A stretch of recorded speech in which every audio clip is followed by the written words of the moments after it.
Hello, everyone. Welcome to Everything Arsenal. Back with another live show. On yesterday's show, there wasn't a lot to talk about. There wasn't too much news yesterday, but today we've had a lot of different updates, including the guy you can see on screen, Morgan Rogers.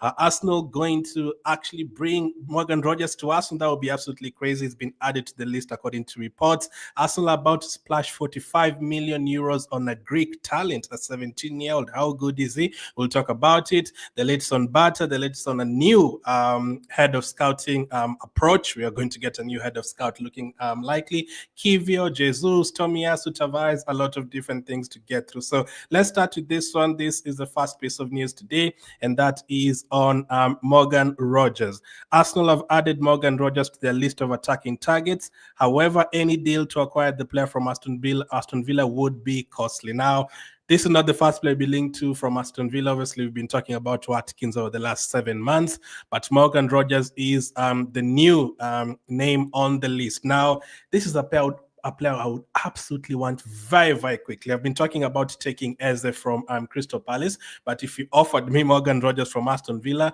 100%. Now, we've been talking about wanting a striker. That is the first signing that we all want. We all want a striker first.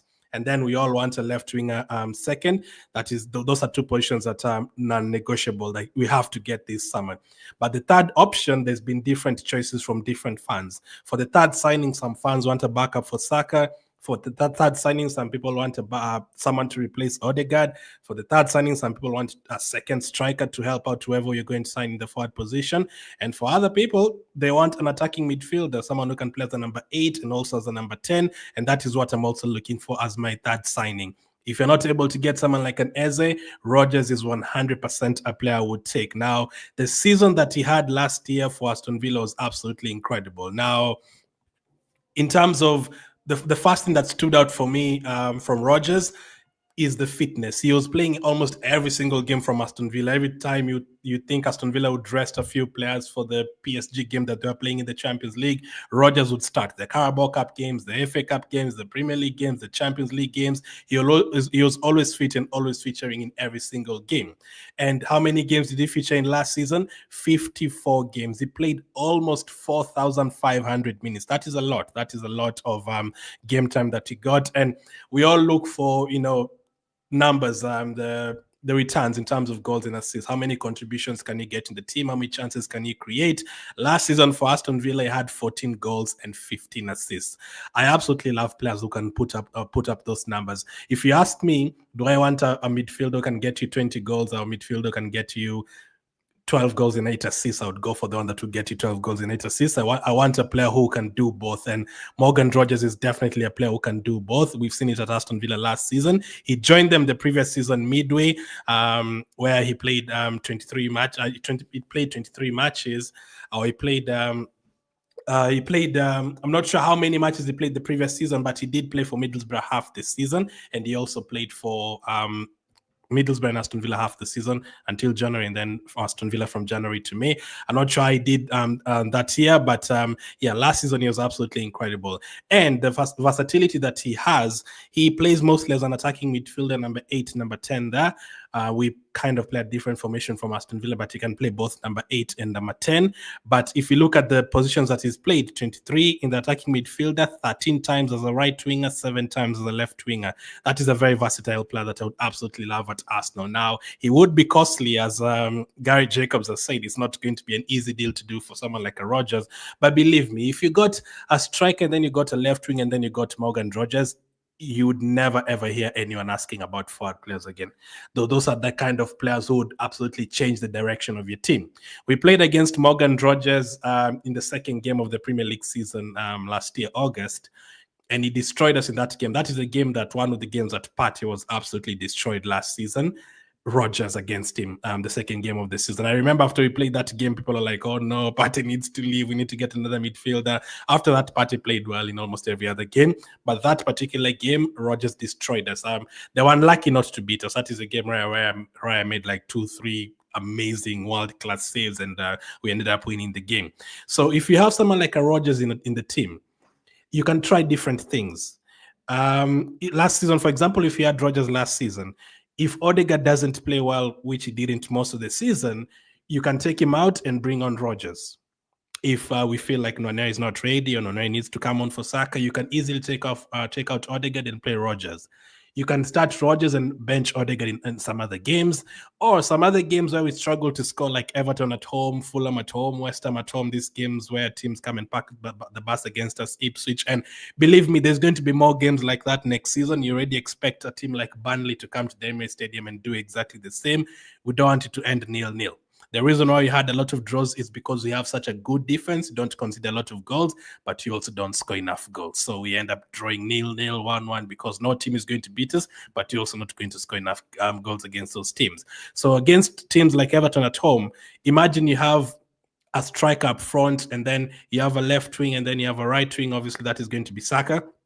And then you have Odegaard in the number 10, and then you have also Rodgers in the number 8. Those are 5 attacking players. And if it doesn't work, you have the option of bringing in Trossard off the bench. You have the option of bringing in Nwaneri off the bench. You have the option of bringing in Merino, Havertz, whoever is on the bench. You have different options. That is what you need. You need different options. Not last season we were in trouble, man. Last season, there's games where Trossard was terrible, and there's games where Martinelli was terrible. There's games where Odegaard was terrible, but you look at the bench and you're like, yeah, there's no one else to bring on off the bench. But if you have a player like Rodgers in the team, that would be great. Now, again, if you want players like Rodgers, it's not going to be 20 million. You're going to have to pay a lot of money for a player like this. So are we going to do that? Let's wait and see. But that is the latest news from Gary Jacobs, that Arsenal have added Morgan Rodgers to the list. Liverpool are signing Vats. Man City are signing Reinders. Reinders is more of a midfielder, but he's caused a lot of goals for AC Milan going into the box. So they have gotten midfielders who can get into the box and score. We also kind of need the same. Now, if Rodgers came to Arsenal, it would probably maybe affect what we do with Rice or what we do with Odegaard. But hey, I don't mind. I want us to try different things in different games.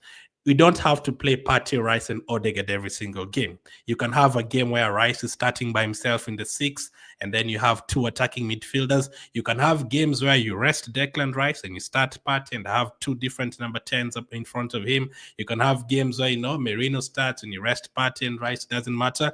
Just different games, different ideas. Let's go to the second piece of news, and this is on a 45 million Greek talent. We're actually about to spend 45 million on Greek talents that none of us have probably had.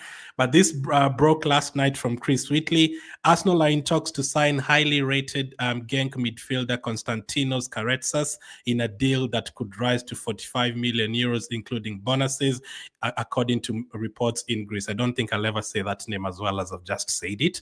But yeah, 45 million euros for this particular player from Greece. Now, it hasn't been reported by the top journalists, but it is a report that came out of Greece that Arsenal are signing this Greek talent for 45 million, including bonuses.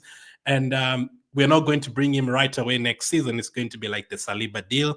He's going to go back to Genk and play a season there and then come to Arsenal. Now, you have to ask yourself, 45 million is a lot of money.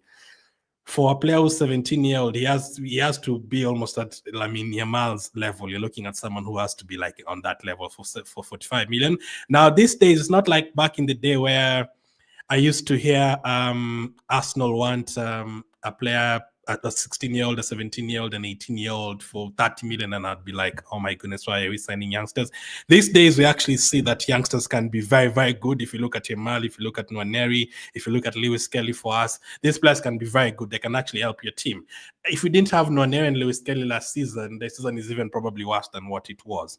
So this guy has been linked to Arsenal, and this is what the reports say. Arsenal are in talks to sign highly rated Genk midfielder Konstantinos Karetsas in a deal that could rise to 45 million euros, including bonuses. The 17-year-old, widely regarded as one of the brightest young talents in European football, has been on the radar of several elite clubs for several months.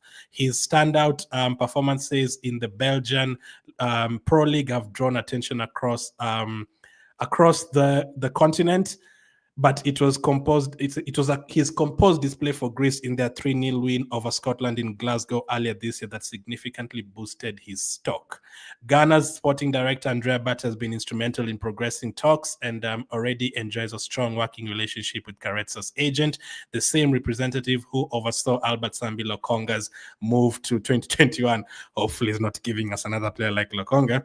As per the Athenian Macedonian news agency, my goodness, that is a long name. Arsenal are looking to complete the transfer this summer, but allow Karetsas to remain on loan at Genk for the 2025-2026 season. The Gunners believe that that continued fast-team football in Belgium will aid the midfielder's development and ensure he arrives in London ready to compete at the highest level by the summer. He's going to be the most expensive Greek footballer in history. My goodness, that is crazy. He has to be very, very good. Karetsas, who has drawn comparisons with the young Cesc Fabregas. They are saying this Karetsas guy is a young Cesc Fabregas. Fabregas was a really good player for Arsenal. Those were the guys that made me really enjoy Arsenal back in 2007, 2008. Rosicky, Fabregas. We played some incredible football those days. If only we had Saliba and Raya those days, we'd have won all those league titles. He has been monitored by the likes of Bayern, Chelsea, and PSG. Meanwhile, the Gunners continue talks with blah blah blah. But yeah, Karetsas is a guy that looking likely that we're going to sign. It has been reported by Chris Wheatley and a few journalists from Greece, but not really the top journalists. So let's see how this one goes fast. But 45 million, it's a lot of money. I mean, for us to spend that kind of money on a 17-year-old, I don't know how we are going to pay or break down the payment, but that kind of shows me that surely we have enough money. If we are going to pay 45 million for a 17-year-old, surely they are going to have enough money to pay for everyone else that we want, because there's no way they would go and spend 45 million on Karetsas and they wanted to spend 60 million on Hausen from Bournemouth before even buying a striker and a left wing and an attacking midfielder. Surely we have enough money. So that is the second piece of news. Karetsas is going to join us next season. Let's see how that one goes. I'm going to come to your comments. Let's go to this one. I mentioned this yesterday. If you're on yesterday's live stream, I mentioned this, and Gary Jakub has reported it today. While Arsenal's rivals have been quick to strengthen this month, Andrea Battle likes to negotiate several deals for the same position at the same time before deciding which to activate. Arsenal's recruitment will be a balancing act in terms of fees and ages. So they're going to look at all the factors. We already broke it down yesterday. I basically said an Atletico Madrid follower said that the way Andrea Bata does his business is probably not going to make Arsenal fans that happy, the ones who want deals to be done immediately, because Andrea Bata picks different players. Like he basically goes and asks Arteta, which players do you want? He goes and asks the rest of the coaching team, which players do you want? He goes and speaks to all of them, and then he comes back and tells them, listen, this is how much this one is going to cost. This is how much this one is going to cost. Which one do you want? So he basically goes and talks to both of these players, both of their agents, both of their teams, and then he comes back to Arsenal and tells them, listen, Gyökeres is going to cost 67 million, Sesko is going to cost 80 million, but Gyökeres wants 250,000 per week and Sesko wants 150,000 per week, all that, and then they decide which one they want. So we have been told by top journalists that he has spoken to over 30 players, including Lokman and Semenyo and Rogers and Juan Garcia and Sesko and Gyökeres and Isaac. All of these guys is spoken to. Now it's all about making the final decision. So we wanted quick signings like in the first week. Doesn't look like we're going to get that. So it looks like if you're going to make signings, it's going to be like in the second week of June, third week of June there. Hopefully, though, by the end of June, we have our plan A's. Hopefully, we don't waste too much time. And then by the time we get to July, all our top signings are gone. But again, as I said yesterday, I am going to trust him. He did a very good job at Atletico Madrid. I mean, this guy bought Griezmann for like 10 million and sold him for like 100 million back to the same team that he sold him to. That is very good business. I mean, he bought players like Luis Suarez. He won them the league when people had said Suarez was finished, So that is why I'm like, okay, let's just see how it goes. Andrea Bat is not the one who signed Sterling. if he's the one who won Sane as a backup, maybe he did that with Suarez at Atletico Madrid and he won them the league. Maybe he has an idea of Sane. I'll be like, okay, you did it in Atletico Madrid. Let's see how you do. If he wants Gyökeres ahead of Sesko and they agree on that, absolutely fine. We are going to try. We have no choice right now because we've already changed our director. This is his first month as his third month as a national director, but this is the first transfer window this year. Let's see how he does. I can only judge Andrea better on September 1st. That's the only time I can say, okay, this is how Andrea Berta's done. But as of now, if that is how he works and he trusts his team and, he bought players like Alvarez for Atletico Madrid and he helped Atletico Madrid win 2 league titles ahead of Barcelona and Real. He helped them get to 2 Champions League finals. Let's just see how it goes. Now, we are also looking to replace another board member. This is the latest on Juventus. I'm liking the people we are going for. Fabrizio Romano said that former Juventus head of scouting and Granada director Matteo Tognozzi, currently in advanced talks to sign at Arsenal. He'd be part of the team working under Andrea Berta. So we are going to get a new head of scouting. Now, a few things have to change here and there, obviously. We've changed our director.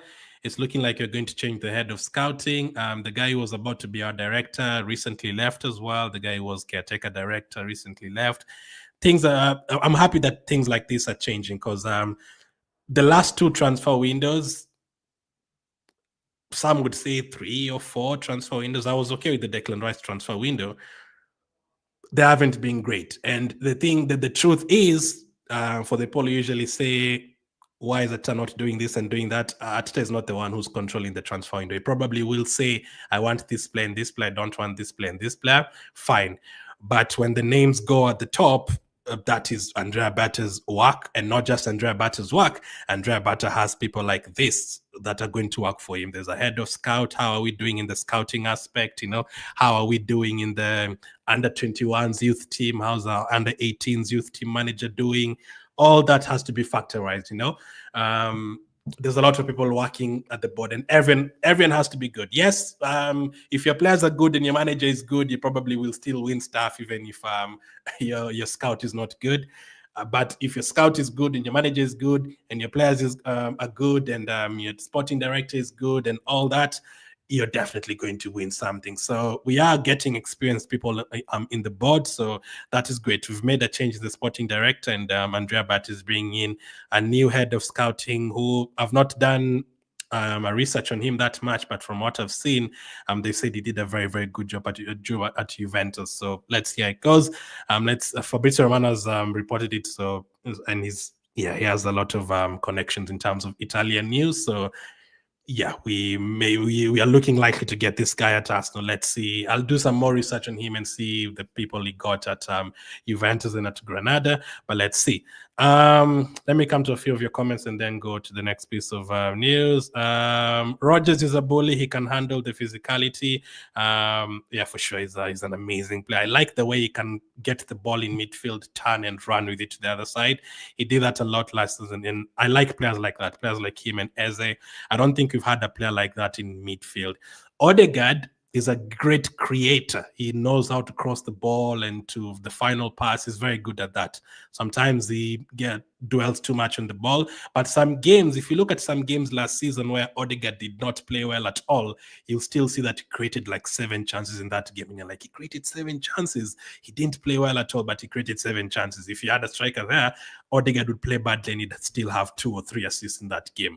That is just the truth. But he's not the kind of player like Rogers or Eze who's going to turn around and run with the ball and go past players. That is not Odegaard's type of game. So if you have both of them on the pitch at the same time, that is great. RK says, how are you doing? I'm doing great. Hopefully you are too. Bright says, Gyökeres is open to joining Man United with or without Champions League. I don't think he's going to go to Man United. If Man United pull off Gyökeres and Cunha and Buemo at 15th on the table, that would be very impressive. Arsenal are a useless team. They're not signing any players, says Sadiq. William says Arsenal, same. William says almost the same exact thing that Sadiq has said.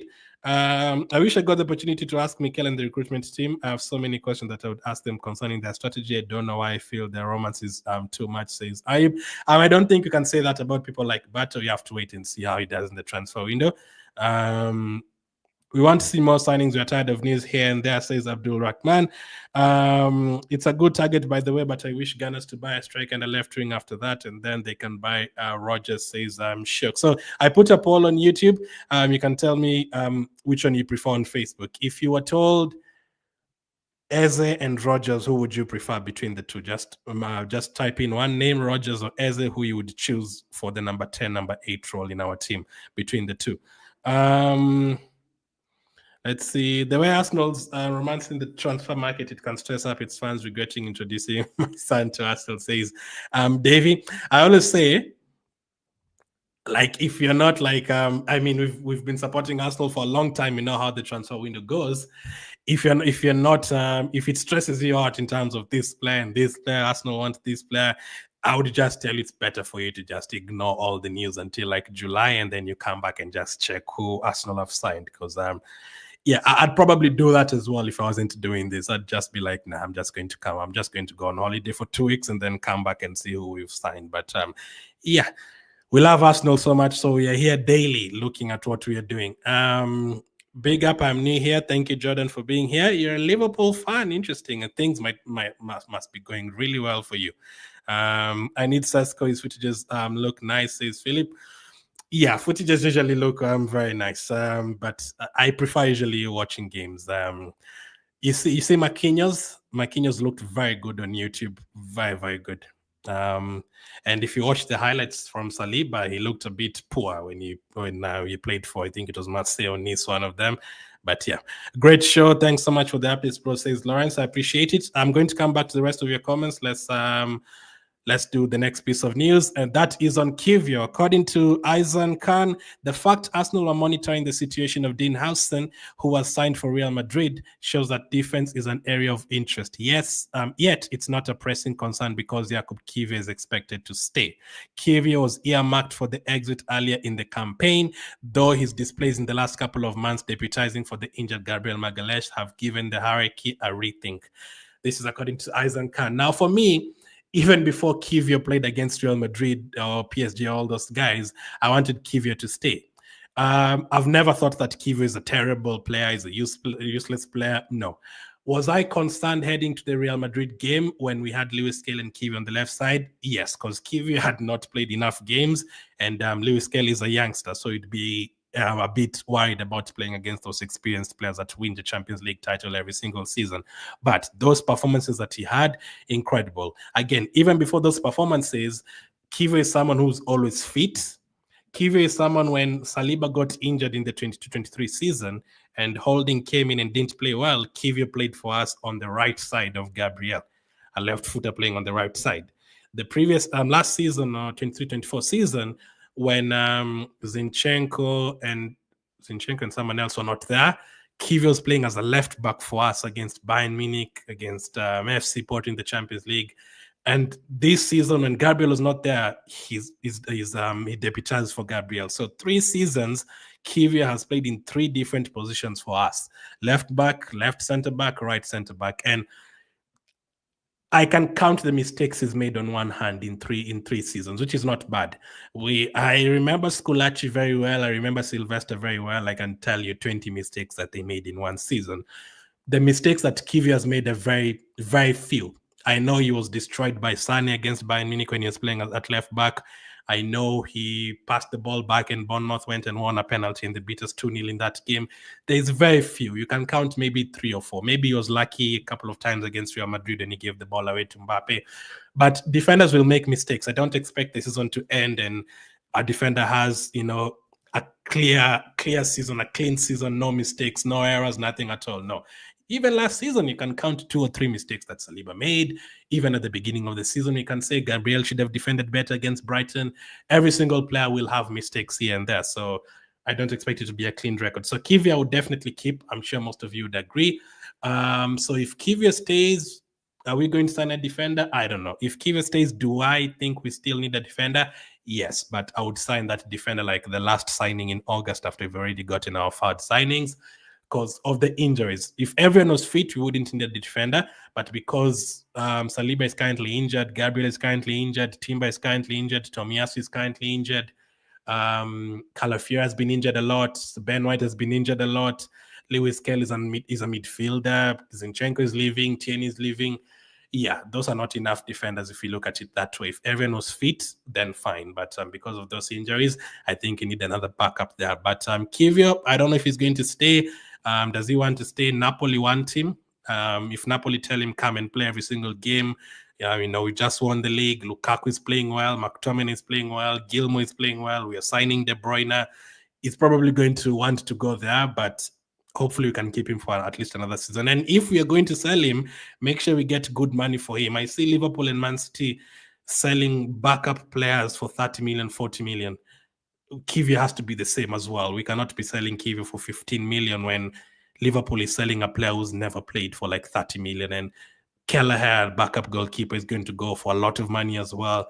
No, we have to be getting enough money for our players. That is another thing that I'm hoping Bata can do well for us. Selling players that we're going to sell, we get enough money for them. Speaking of Tomiyasu, Takehiro, Tomiyasu, and Gabriel Jesus are injured long-term and under contracts which expire in 2026 and 2027 respectively. While injured, no club will be in the market to buy them. Exactly what I've told you guys the last 2 days. Yes, people want Jesus and Tomiyasu to be sold, but there's no one who's going to buy them. You're not going to come and buy a player out for 9 months. Why are you taking them? If Tomiyasu doesn't return from injury before Christmas and put in some promising displays, you could expect him to leave on a free next summer. So Tomiyasu, his contract is ending next year. I think, as Isaac Kana said, if he's not fit by December, he's going to leave on a free. I remember last time he was injured and we gave him a new contract, but because he played 10 minutes last season, and if he doesn't play a football game until like January, yeah, that means he's too injury prone. Now we already know he's injury prone, but if he misses again like next until like February and then he comes back and gets injured again, I think they're going to let him go for free.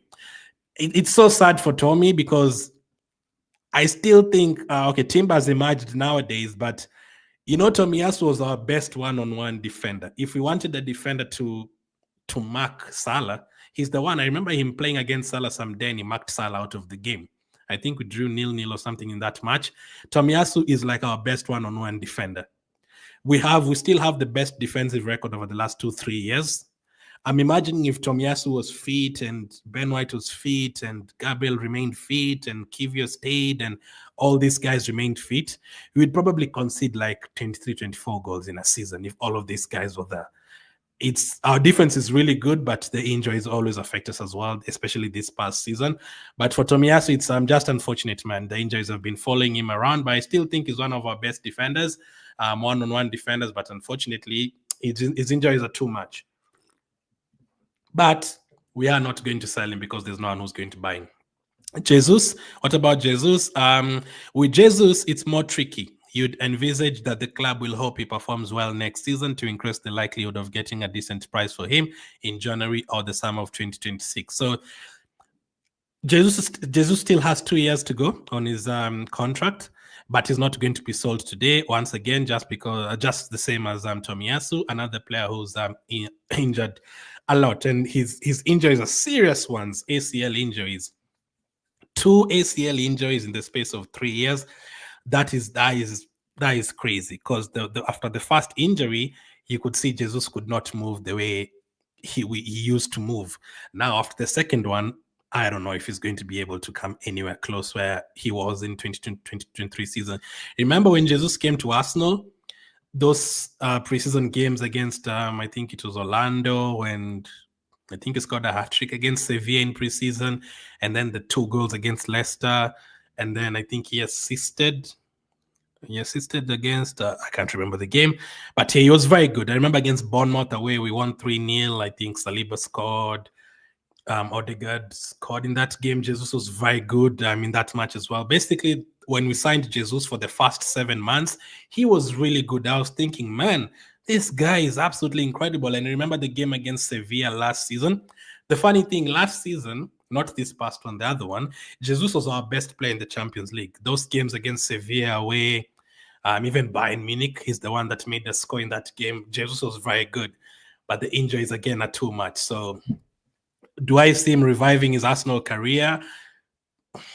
Probably for the 4 or 5 months from January to May if he recovers, but does he stay for the next season after that?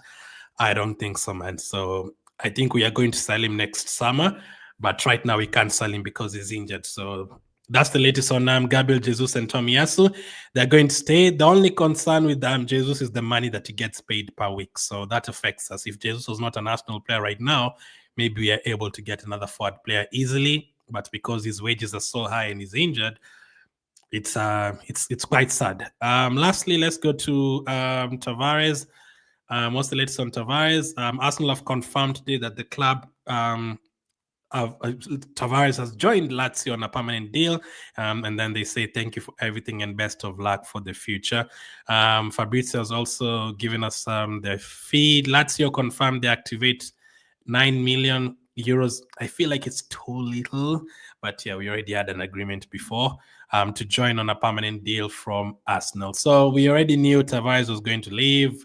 Lokonga's not yet left. I don't know where he's going to go next, but Marquinhos, I think, signed in the same transfer window as well. I've already said my piece on Tavares and Lokonga. It's quite simple. I don't think Tavares is a completely terrible player, but in the Premier League, yeah, he really struggled in the Premier League. Remember those games against Liverpool and the FA Cup game where he was brought on and subbed off against Nottingham Forest, when Nottingham Forest were a championship team. So we signed him. I think we signed him for 8 million. That is in pounds. How much is 9 million euros in pounds? Let me see. In pounds. 7 million. So we bought him for 8 million. We are selling him for 7.5 million. So we are making a loss of 422,000 to be exact. Yeah, that is a loss we are making, 422,000. Not too stressed about that. We basically just sold him for what we bought him for. And Tavares, Lokonga, Marquinhos, those guys, it's simple. The time we signed them, Arsenal had just finished we were very low on the table. We were never going to compete for the league. Our aim was to get back into the top 4, or maybe even qualify for the Europa League again. That was our aim. Well, the previous season, when did we miss on the Europa League? I don't remember the season where we didn't play European football, but yeah, basically, Tavares and Lokonga, we were signing them to help us compete in the Europa League and to compete for top 6 and all that. But the moment you sign them, the very next season we started competing for the league, and our levels went so high that we immediately thought that Tavares, Lokonga, Marquinhos, these players are not what we are looking for. And yeah, I think both him and Lokonga's Arsenal careers are over. All the best to them for their future. I think it's played well for both Marseille and Lazio, but yeah, I remember when you signed him, Benfica fans were like, "Oh, you're signing Tavares is not really a good defender." Yeah, we saw that. Going forward again, another player just like Kolasinac, just like many others like Bellerin and all these guys, players who are a bit okay going forward, but defensively, nope, they're not good enough. So yeah, all the best to Tavares in Italy. Richie says Eze will be a perfect signing. The combination will be perfect with Declan Rice and Saka. And don't forget they play the same national team. Yeah, that is very true. And he's been picked up. Rodgers is very good this past season, man. I mentioned his numbers earlier. This past season, he was able to play the entire season without any injury. He was playing the Carabao Cup, the FA Cup, the Champions League. He played 54 games in total. He scored 14 goals and had 15 assists. Those are very, very good numbers. And then he played in different positions: 23 games as an attacking midfielder, 13 games at right wing, 7 games at left wing. Those are the kind of players you want in your team. He would be costly, though. He would be very, very costly. Thank you for the super chat, Ake. She says, awesome live stream. Glenn, thank you very much for your support. Thank you for being a member as well. I appreciate it. We are doing this every single day. Hopefully Arsenal make us happy, though. Hopefully I could send that $10 for us to buy Rodgers. Michael says why Arsenal always so poor in the transfer market. Tway says I'm just tired with every season transfer rumors. The only news I want to hear concerning Arsenal is here we go. Deal. Hopefully soon. I think Zubimendi is playing today, Spain against France. I'll be watching Zubimendi if he starts. What is happening with Arsenal concerning the transfer, says James. Alicia says our defenders are prone to injuries because for the past 2-3 seasons are overloaded. I agree with that. Gabriel and Saliba, I definitely agree with that. With pressure from opponents due to lack of solid mid. Even Ben White played so many games. And striking for sense why we have so many injuries. So we definitely need good strikers to offload. Our defense since midfield, we are better. So for Havertz and Saka and this guy is Odegaard, I needed Arteta to do better in terms of rotation. For players like Ben White, I don't really blame Arteta because Tomiyasu was Ben White's backup. Tomiyasu was injured the whole time, so we couldn't really do anything with Ben White. He had to play.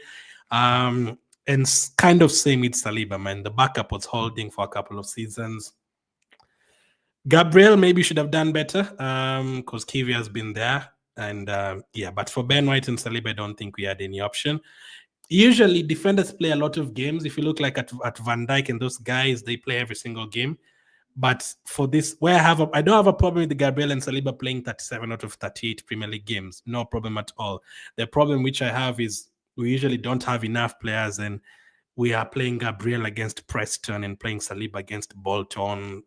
That is what I don't want to see. Let us get one winger like Jamie Gitten says Felix. Olajide says Ez and the Sporting striker. Amos says we are not doing fast enough business. Yeah, hopefully though by the end of June we have at least 2 signings plus Zubimendi, so 3 signings through the door. Because for these 2 players we are not going to have enough time. If we take too much time. Even Liverpool wants Sesko now, by the way. So if you take too much time, it would be, just imagine if Gyökeres went to Man United and then Sesko went to Liverpool, and then next season we just look at Sesko scoring 25 goals for Liverpool and Gyökeres scoring 25 goals for United when you don't have a striker again. Yeah, that would be very painful. I think that would be like the nail in the coffin for all of us Arsenal fans. That would be quite painful. So once again, join me same time tomorrow. We'll be doing another stream, but we'll have another video later on today. Let me just recap what we've talked about today. If you're just joining, make sure to hit the like button if you're enjoying the streams.